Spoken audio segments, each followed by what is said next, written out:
Julia Jordan, your favorite real estate agent. I just come back from my chiropractor. They have a new gal there and she adjusted my neck. I popped my neck. I had a lot of stress recently with a neighbor sending me letters which direction at the lake I have to walk to stay out of trouble, and it's just a very stressful, hostile situation. So I think I popped my neck just by sleeping wrong or whatever, and being tense. So I went to a chiropractor, but what I actually wanted to share about is I was sitting there filling out all the paperwork because honestly I didn't need this in a long time to get my neck adjusted. And then I thought they open at 10, so I honestly thought 10 after 10 the chiropractor herself or himself would already be there.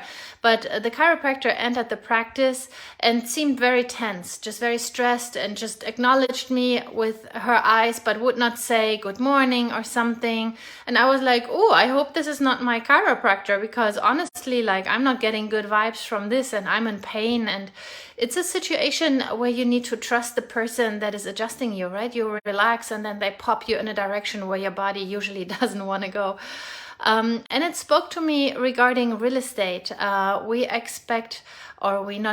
We need our clients to trust us. Like the chiropractor, we need them to trust us and say, relax into this situation. This is what will happen and it will be for your benefit. It's actually very similar. It is a stressful and sometimes painful situation for our clients, and we need them to cooperate with us so we can help them to be successful. The same with this chiropractor. So it continued that she told me how to lay down, and it was professional, was exactly what I had before, and she would explain very fast, but she would explain real quick what was happening. So I tried my very best to ease into the process, and I was very extra nice, honestly, to make up for the tension. And I thought maybe I could relax her and build a little bit of rapport before we go straight to business, what would mean popping in and twisting my neck around.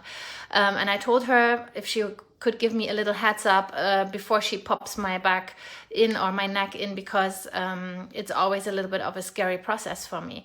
So long story short, she started adjusting after like some pressing and everything on my back, and I was very tense because I wasn't in pain, and she's just started adjusting me without a heads up, what I just requested and asked for.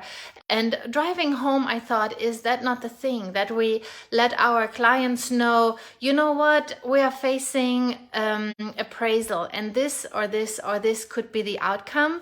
Brace yourself. If I talk later about XYZ, you have already heard it, and probably this will all not happen and just XYZ will happen. So our peeps are always prepared, and they know, okay, worst case, best case, and something most likely in the middle might happen, or with option period, that theoretically the buyer can come for us for things that are not even broken. They can simply change their mind. They can simply want to negotiate without having any reason. They can make up reason. Everything can come up in inspection or in option period. Option period buys the buyer the right to terminate for no good reason even. They can simply change their mind. Usually it is used to do inspection and then say, hey, you didn't disclose the roof was leaky. Well, this is not okay. We need to talk about this, or we want a discount, or you need to fix the roof. That is something that was not visible before.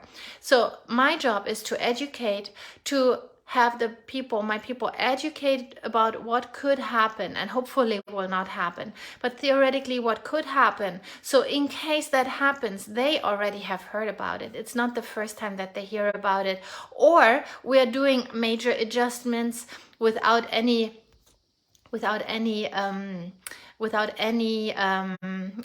heads up. Yeah, they did not have any time, any opportunity to ease into the situation.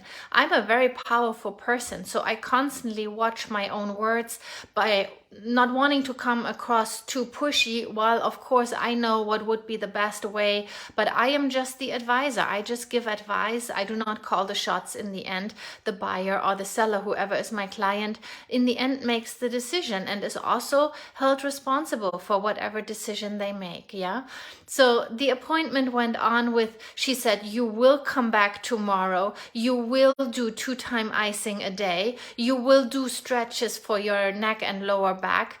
And I was thinking to myself, man, that is a very aggressive language. And I am a high D. I do not like to be told what to do. What totally flies with me is when you tell me, you know, for your best interest, it would be amazing if you could make it happen to stretch twice today and lay on an ice pack.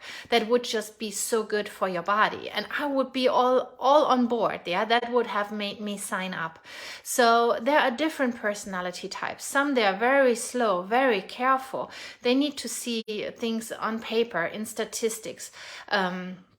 So certain things just don't fly with personality types.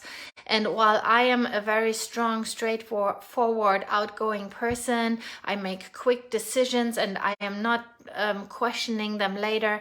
In real estate, what we learn is all the different personality types, so we can actually help them best.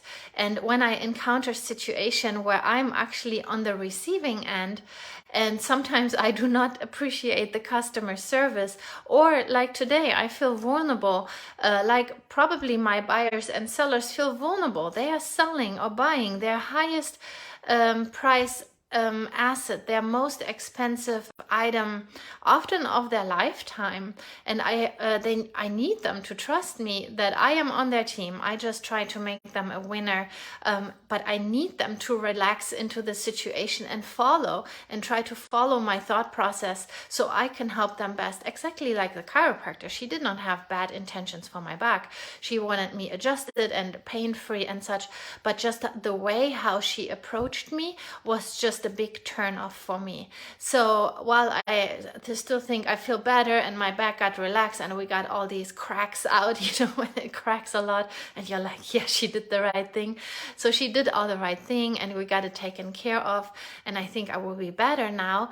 But would she get a 10 out of 10 star rating from me to come back and I love the place and I will tell all my friends about it? Probably not.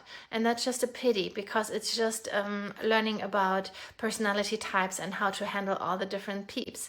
So I just wanted to share with you that I'm in Mastery Coaching. I work on those things. I know my strength, and that's why I'm successful. And I also have an eye on those areas where I'm a little bit weak. Sometimes I'm heavy on the gas and I do not want to come across like a pushover or so. So I need to work on my wording and looping people in by just talking gentler and saying, hey, wouldn't that be nice for you? Pointing out the benefit for the clients instead of telling them, you have to do XYZ, sign here. That's not the nice way, right? And no one likes to be approached that way. So that's what we learn in real estate. And while we also learn simply how to buy and sell houses the best way, a lot of it is psychology and just making everybody a winner. Not just making them feel like a winner, but actually making everybody a winner. Because if the buyer or the seller or even the other agent at the end is not happy on the other side, it leaves an aftertaste in the mouth, and we don't want that. We want everybody to write us a review, 5-star, sing the highest praises to all their friends and family about us. So that is always my goal, to not only make you feel like a winner, but actually make you a winner. Okay, you guys have a wonderful day. If you have any friends that need my advice or service, 832-444-4923. 3-way text message is the best way to introduce me to your people. Okay, thank you. Have a good day.